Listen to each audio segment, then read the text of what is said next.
हिदायत की किताब तुम्हारे पास आई, इस कौम के लिए अलमिया नहीं है तो और क्या है, जो किताब उलूम का जखीरा है।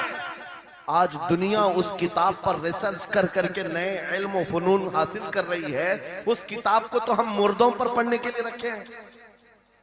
वो कुरान अजीम जो हिदायत की किताब और सारे उलूम का सर चश्मा है, उस किताब को कहां पढ़ते हैं? मैयतों पर। किसी का इंतकाल हो गया तो तीजे में पढ़ेंगे, चहलुम में पढ़ेंगे, 9वें में 20वें में पढ़ेंगे। वो ईसाले सवाब के लिए सिर्फ रखा गया। और उससे थोड़ा आगे बढ़ गए तो कसम खाने के लिए कुरान। आओ चलो हम कसम खाते कुरान पे हाथ रख करके, कुरान पे हाथ रख के। मियां क्या कुरान कसम खाने की किताब है? कुरान की वो आयत मैंने सबसे पहले पढ़ी, अल्लाह फरमाता ज़ालिकल किताबु ला रैब फीही, ये वो किताब है जिसमें शक की गुंजाइश नहीं, और ये हिदायत है परहेजगारों के लिए। और कुरान में 3 जगह ये लफ्ज आया है, हुदल लिन्नास, हुदल लिलमुमिनीन, हुदल लिलमुत्तकीन। ये सारे इंसानों के लिए भी हिदायत है, ये सारे ईमान वालों के लिए भी हिदायत है, और परहेजगारों के लिए भी हिदायत है। सब हिदायत अलग अलग अंदाज से हासिल करते हैं। बारिश एक ही है बरसने वाली, जमीनें अलग अलग हैं। बहुत नरम जमीन हो तो वो जमीन बारिश उठाएगा। और आज हालात ये हैं, ऐ नौजवानों अपने दिल पर हाथ रख करके बताओ, कुरान कितने लोगों ने पढ़ा है? कितने लोगों ने पढ़ा? मैं हाथ नहीं उठवाता, किसी भी बात पर हाथ मत उठाया करो। ना ही झूठे हाथ उठाना है, ना सच्चे हाथ उठाना है, ना ही किसी और को शर्मिंदा करना है। अपने दिल पे हाथ रख करके बताओ कुरान कितनी मर्तबा पढ़ लिया। क्योंकि कुरान पाक, बहुत सारे लोग ये समझते हैं मदरसे में बचपन में एक बार पढ़ लिया तो उसका हदिया हो गया, खत्म हो गया है, अब इसके बाद फिर हमारी मैयत पे ही पढ़ा जाएगा। इसलिए तो कुरान के उलूम से नावाकिफ हो गए। अरे समझना तो दूर की बात, देख करके पढ़ना भी मुश्किल है। आज लोगों का देख कर पढ़ना मुश्किल हो गया। कुरान तुम्हारे पास बहुत सारी किताबें नहीं है, बहुत सारे ग्रंथ नहीं, बहुत सारे वेद नहीं है जिनका शुमार ही नहीं है। तुम्हारे पास ओनली वन, एक किताब कुरान पाक, ऐसी महफूज किताब जिसके बारे में अल्लाह ताला खुद फरमाता है सूरह कमर में, वलक़द यस्सरनल कुरआन लिज़िक्रि फहल मिन मुद्दकिर। हमने कुरान को याद करने के लिए आसान बनाया है कोई याद करने वाला? 4 बार ये आयत अल्लाह ताला फरमाता है कोई याद करने वाला? अल्लाह जब फरमा रहा है कुरान आसान है तो कौन कहता है ये मुश्किल है? हमने खुद अपने हाथों तबाही को दावत दी है। दर्स कुरान को अगर हमने न भुलाया होता, ये जमाने ने जमाना न दिखाया होता, वो जमाने में मुअज़्ज़ज़ थे। मुसलमान होकर आज हम खार हुए हैं, तारीख़ कुरान होकर आज हम छोड़े बैठे हुए हैं। कुरान अजीम को छोड़कर बैठना कितनी बड़ी गुमराही है। आज हालात ऐसे आ गए कि कुरान को बदलने की बातें होने लग गई। क्यों? तुम उठाते ही नहीं। 26 आयतें निकाल दो, 25 आयतें निकाल दो, इसमें ये बातें, उसमें वो बातें हैं। मुसलमान को तो पता भी नहीं है कौन सी आयतों के बारे में ये वावेला मचाया जा रहा है। अरे तुम पढ़ो, तुम्हारे लिए कुरान आया है। ये जितनी भी कॉन्फ्रेंसें हैं, मैं समझता हूं इसके बदले हर जगह सुबह व शाम कुरान पढ़ने और पढ़ाने का इंतजाम हो जाए। इस तरह के हजारों जलसों से वो अफजल है। क्योंकि ये मैं नहीं कह रहा हूं, मेरे आका फरमाते हैं खैरुकुम मन तअल्लमल कुरान व अल्लमा, तुम में से सबसे बेहतरीन आदमी वो है जो कुरान सीखे और दूसरे को सिखाए। बेशक सबसे बेहतरीन आदमी वो है कुरान को सीखे और दूसरे को सिखाए।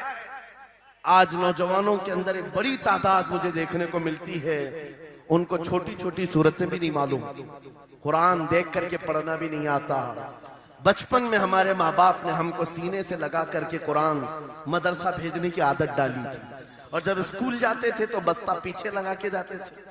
पता होगा, स्कूल जाते हैं तो बस्ता पीछे रख के जाते हैं, और कुरान पढ़ने के लिए जाते हैं तो सीने से लगा के जाते हैं। ये हमेशा से एक रीत रिवाज चला, बुजुर्गों का डाला हुआ कि बेटा कुरान हमेशा आगे होगा। लेकिन शऊर आने के बाद तुमने कुरान को पीछे डाल दिया, पीछे को आगे कर दिया। कोई इल्म ऐसा नहीं जो कुरान में मौजूद नहीं, कोई इल्म ऐसा नहीं।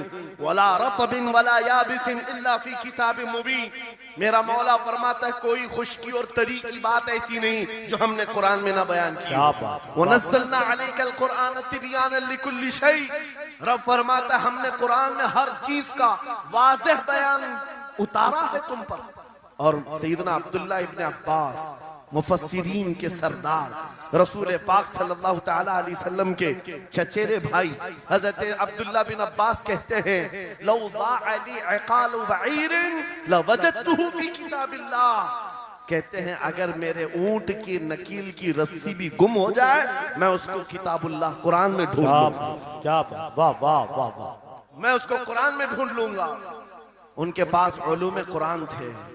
और आप क्या समझते हैं कुरान में क्या नहीं है? साइंस की वो इजादात को अगर आप लेकर के बैठे, मैंने अपना पूरा बयान रिकॉर्ड किया है 2 साल कबल ही। यहाँ वक्त की किल्लत है, मैं आपके सामने अर्ज करता हूँ 16वीं सदी के बाद या 18वीं सदी के बाद साइंस की तरक्कियात ने अपना पैर जमाना शुरू किया है इस रुए जमीन पर। जबकि मेरे मुस्तफा करीम सल्लल्लाहु तआला अलैहि वसल्लम की जुबान अक़दस से निकले हुए कलमात जो कुरान में मौजूद हैं, उठाओ और मैं बताता हूं हर चीज का इल्म कुरान में मौजूद है।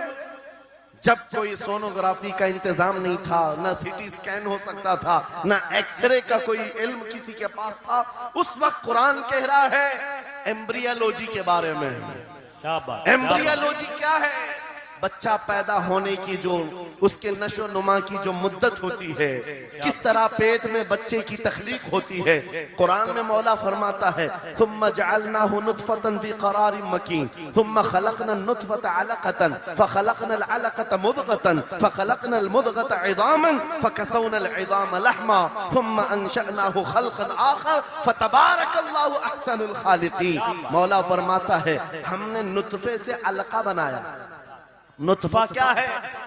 स्पर्म का वो एक कतरा जो मर्द के जरिए से औरत के रहम में जाता है, उसके बच्चे की थैली में जाता है, एक नुतफा, एक बूंद, जिसको नुतफा कहा गया है। मौला फरमाता है हमने नुतफे से अलका बनाया।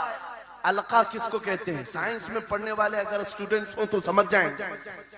अगर कोई मेडिकल साइंस का कोई स्टूडेंट है तो उसे मालूम होना चाहिए एम्ब्रियोलॉजी में चिपचिपा हुआ च्युइंगम जो होता है उसको अलका कहते हैं अरबी में। और आज साइंस ये कहती है कि पहले बाप के नुतफे के एक कतरे से एक छोटा सा खून का टुकड़ा बनता है जो चिपचिपा होता है, फिर उसके बाद एक गोश्त का टुकड़ा होता है, फिर उसके बाद उसमें हड्डियां बनती हैं, फिर उसके बाद उस पर चमड़ियां आती हैं, फिर उसके बाद उसकी आंखें, सारी चीजें बन जाती हैं। ये प्रोसेस है 9 महीने माँ के पेट में, और हर एक के वीक्स गिने हुए हैं। फर्स्ट वीक में क्या होता है, सेकंड वीक में क्या होता है, थर्ड वीक में क्या होता है। एम्ब्रियोलॉजी का पूरा इल्म है। साइंस आज 21वीं सदी में इस एम्ब्रियोलॉजी को तुम्हारे सामने ला रही है। अरबों के उस दौर की बात कर रहा हूं जहां लोगों को घर बनाने का इल्म नहीं था और कुरान माँ के पेट में पैदा होने वाले बच्चे की तख्लीकात बयान कर रहा है। नारे तकबीर, नारे रिसालत, फैज़ाने कुरान मुक़द्दस, फैज़ाने शेखुल मशाइख, नारे तकबीर, नारे रिसालत। वाह वाह। मशहूर साइंसदान है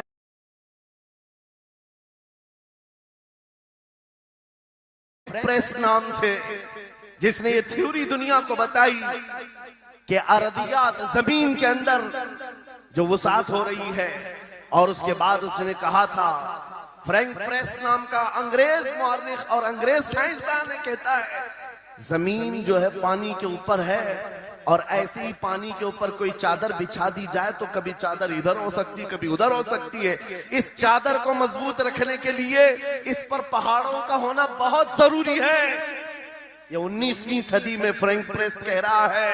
और मेरा मौला कुरान में फरमाता है, अल्लाह ताला फरमाता है वल जिबाल औतादा, हमने पहाड़ों को मेख बना करके जमीन पर गाड़ा। बेशक कि जमीन को हिलने नहीं देते पहाड़।